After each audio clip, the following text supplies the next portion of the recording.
So what fake forgiveness does is it adds to the injustice. Because one, you're co-signing it by ignoring it. And two, you're actually not even bringing about a reconciliation or restoration because your form of forgiveness has no price involved. The wages of sin is death. We all deserve death anyways because we've all sinned and fall short of the glory of God. And so it's not like we're entitled to anything. If we were entitled to justice for that, we'd also be entitled to death. So we don't operate in that low-level economy of sin. We're in a higher economy of grace. As soon as we decide to tap back into this lower economy, we've condemned ourselves. Congratulations. You're now back in the cycle of sin because you chose revenge. If there is some sort of disparity where someone has taken something from you, under the economy of grace, do you know whose account that comes out of in order to make it right? It comes out of Jesus' account because he paid the price.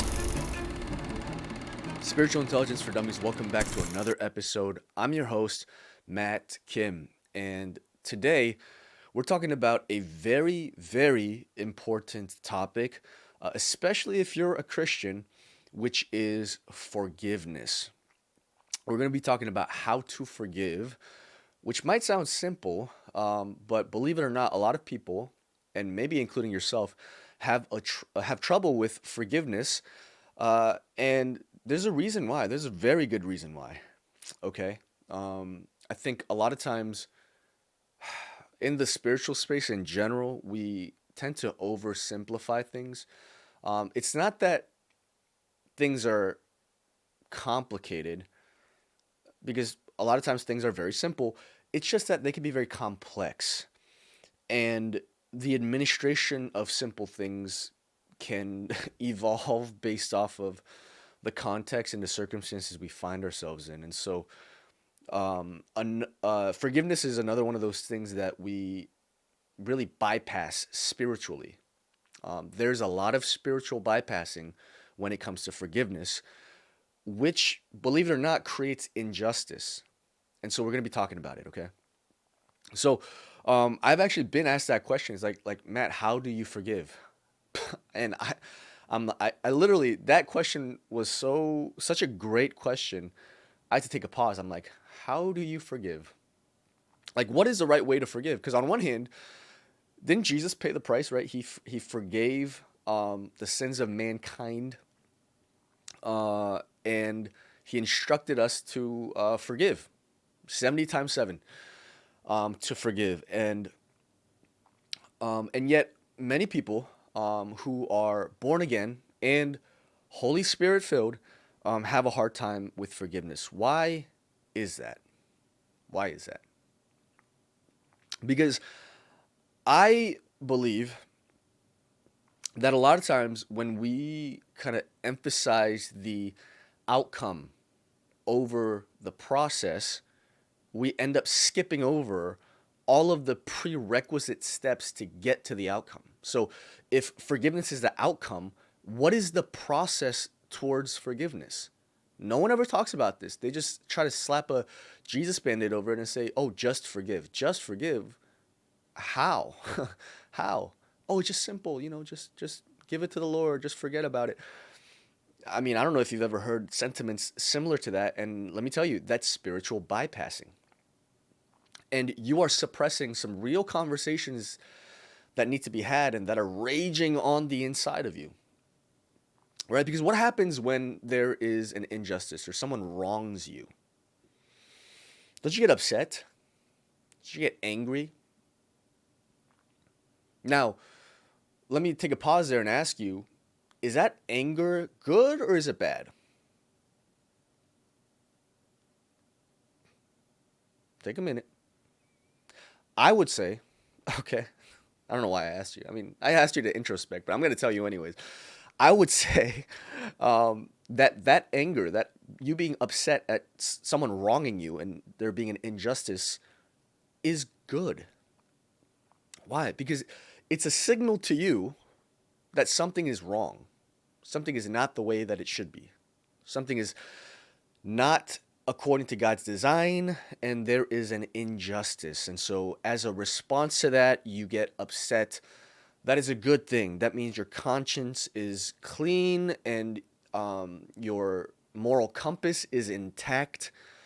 And so I would say getting upset at injustice is a very good thing. Now, is it pleasant? No.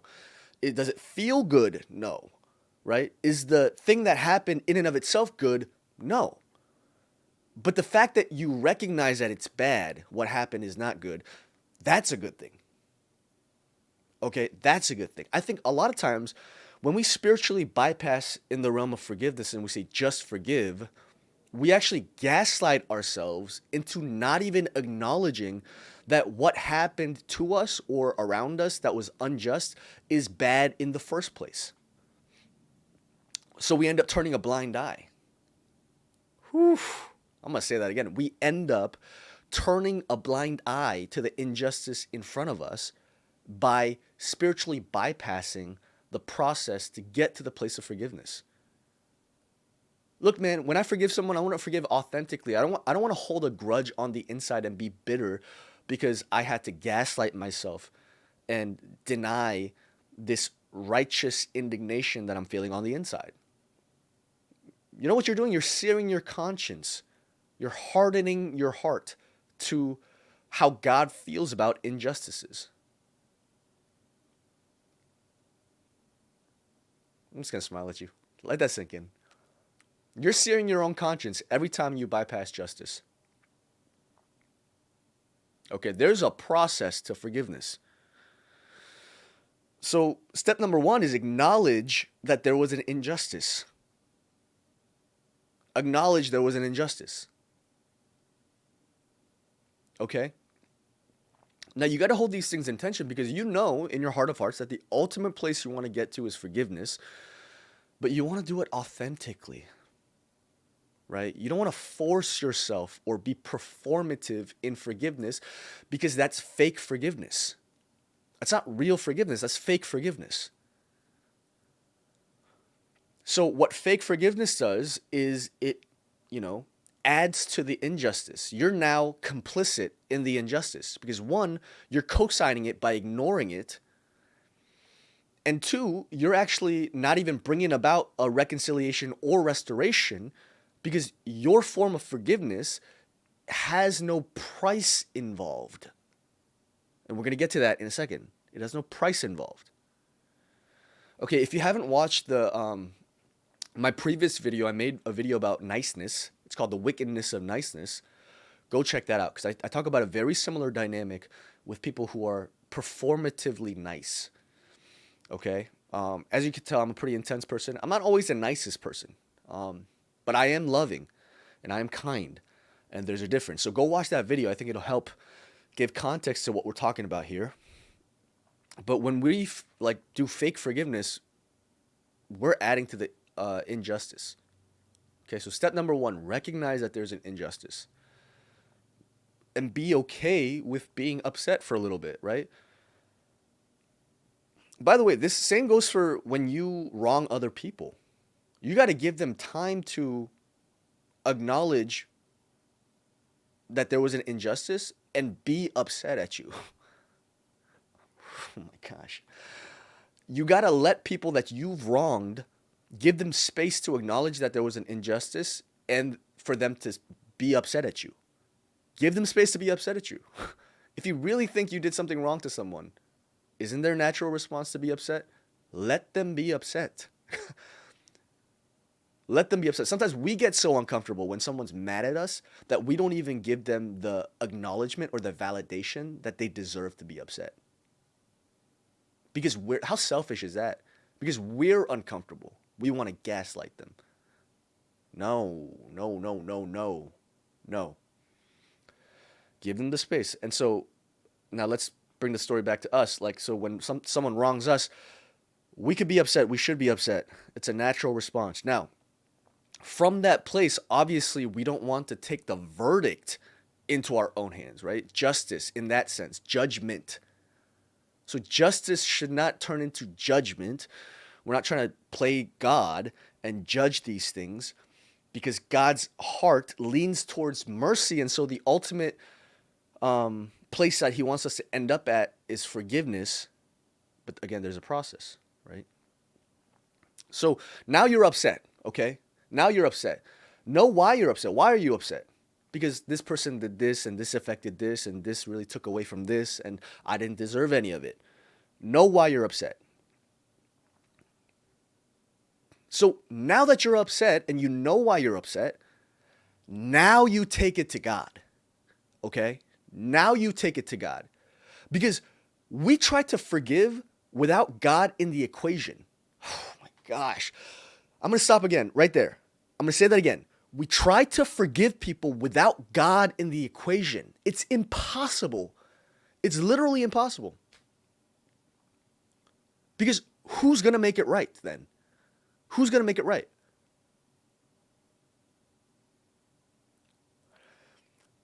So we have to then take the things that we're upset about, the ways that we feel like we've been wronged, and we've got to take it to God because God can actually make it right for us without destroying the other party.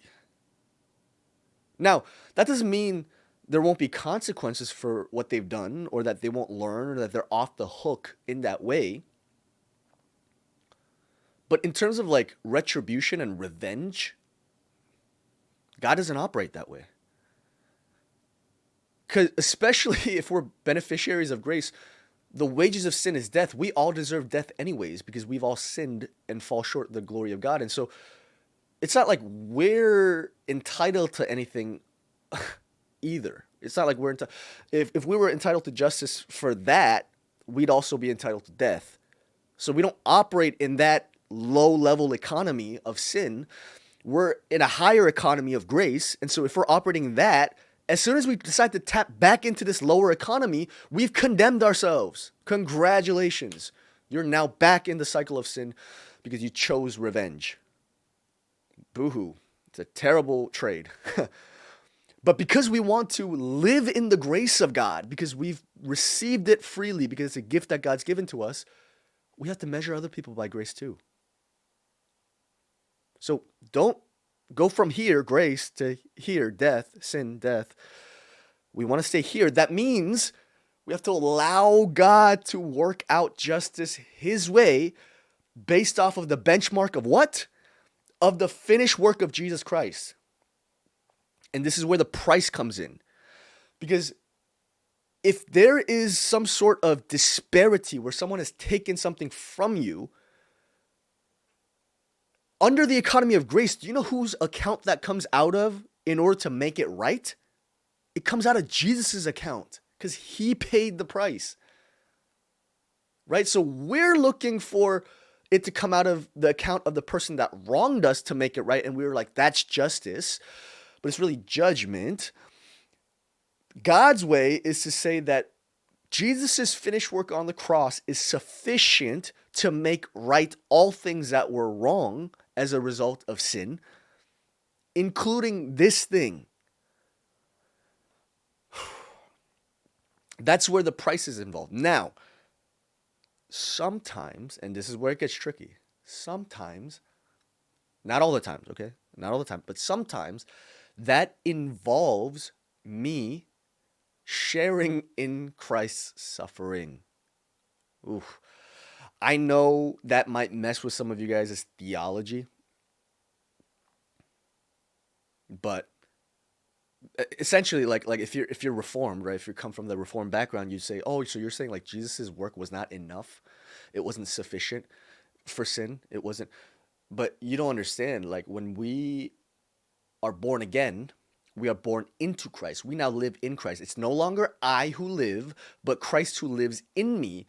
And so then, only then does that verse make sense. It's that says that we share in the sufferings of Christ, that we may also share in His glory.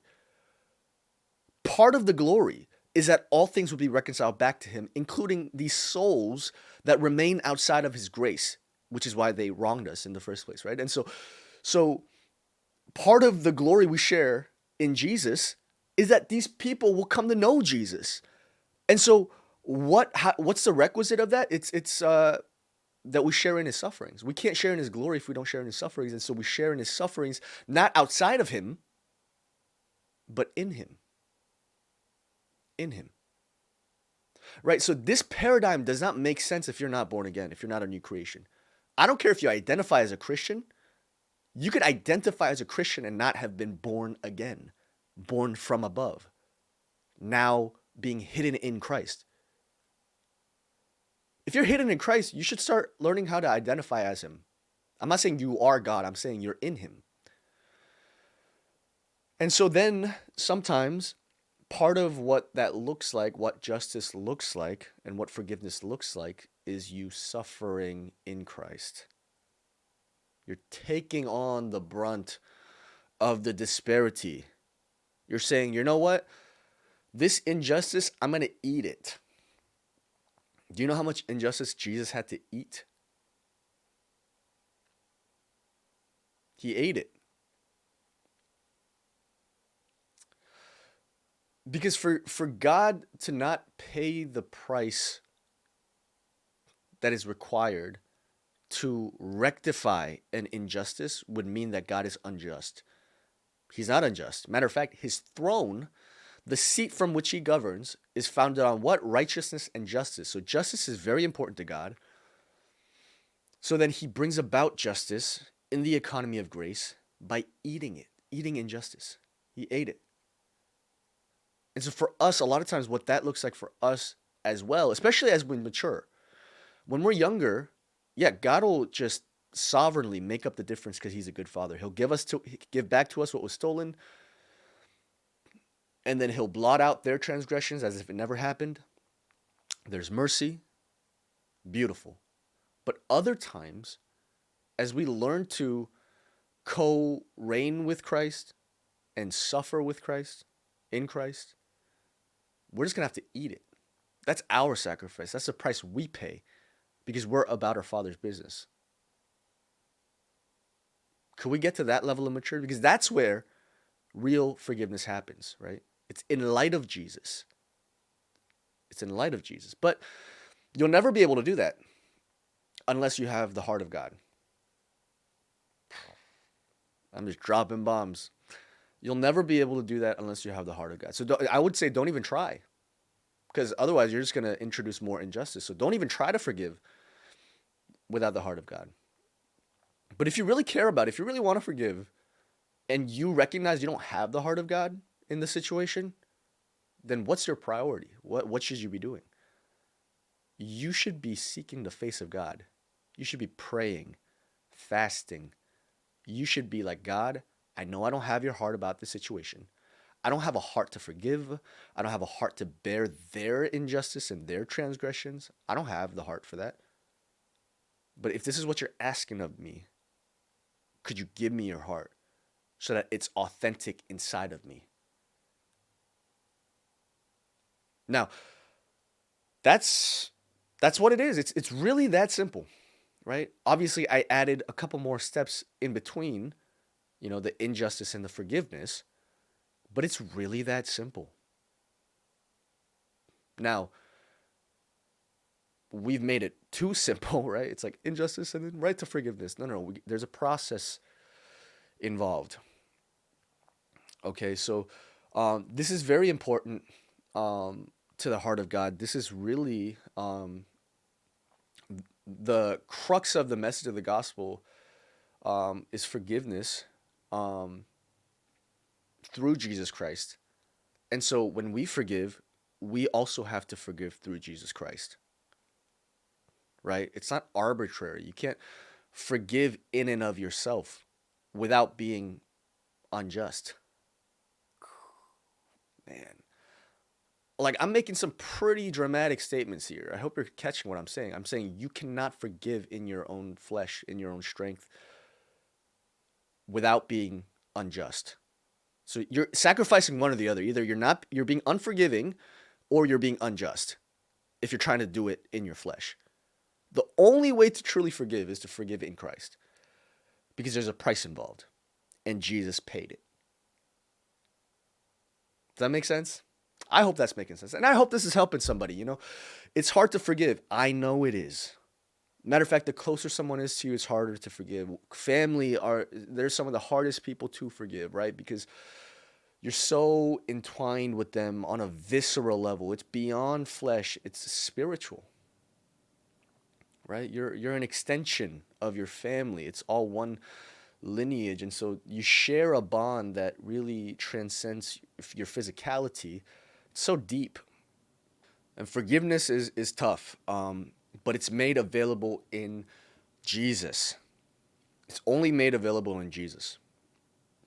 So I hope this video was helpful for you. Like, I hope it gave language for why it's kind of hard a lot of times to forgive. It's because we don't factor in the big picture, right? There's injustice involved. There's a price to be paid. There are things that need to be accounted for. And the only way to do that is through Jesus in this economy, this dimension of grace. And so I pray that God speaks to you. I pray that God convicts you. I pray that He illuminates the eyes of your understanding, that you would see the way He sees. And more than anything, guys, like, God has all the capacity for your mess, okay? So you don't need to perform for God. You don't have to pretend for God. You don't have to do things just because. He'd rather you process these things out, and by the time you get to the place of forgiveness, it be authentic and real rather than being fake, right? That's not authentic. And so wrestle these things out with God. Whatever injustice you've experienced, you want to get to that place of forgiveness, but do it God's way. Do it through Christ. Do it authentically. So that would be my encouragement to you. So I pray that this video helps unlock what forgiveness looks like in Christ Jesus, and for you to walk that out in an authentic way that brings about freedom, right? A lot of times we forgive with fake forgiveness, but we're not free. That injustice has still got a hold on us. We're still upset. We're still bitter. We're still all these things, but we want freedom, right? I want to be free from the injustice. I want to be free from my hurts, free from my past. That requires Jesus.